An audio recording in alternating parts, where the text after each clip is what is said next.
The Council of Mantua of 1459, or Congress of Mantua, was a religious meeting convoked by Pope Pius II, who had been elected to the papacy in the previous year and was engaged in planning war against the Ottoman Turks, who had taken Constantinople in 1453. His call went out to the rulers of Europe, in an agonized plea to turn from internecine warfare to face Christendom's common enemy. Process of the Council of 1459.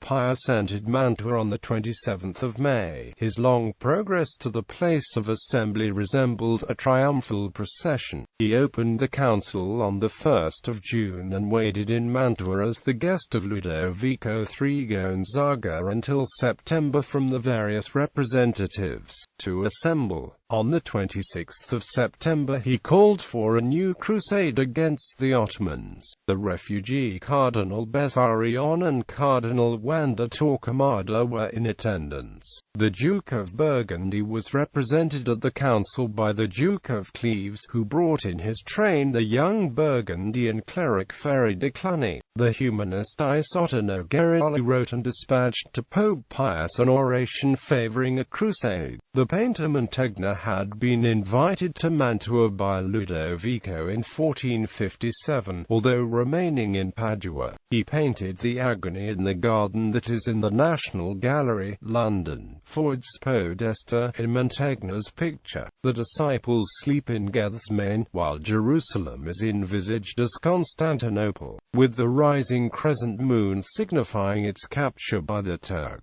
Long after the Pope's death, the artist Pinturicchio painted the convocation of the council among the scenes from Pius's life on the walls of the Piccolomini Library in Siena Cathedral. Criticism and effects. Not all the leaders of the Church were in favor of a crusade. The Venetian Cardinal Ludovico Trevisan, Patriarch of Aquileia, met Pius in Siena the 16th of March, and followed the Pope to Mantua, although he opposed the aims of the council. By the time the council was disbanded in January 1460, an ineffectual call for a new crusade against the infidel had been decided upon and proclaimed by Pius on the 14th of January. One of the only European rulers to fully endorse the crusade was Vlad III, though he was too preoccupied defending his native Wallachia to contribute troops. The Papal Crusade was to last for 3 years and was to prove ineffectual. Pius would die in Ancona, making one last effort to launch this campaign by his own example. Historians of the Tarot like Heinrich Brockhaus have asserted that the so-called Tarocchi di Mantegna were devised and made during the sitting of this council.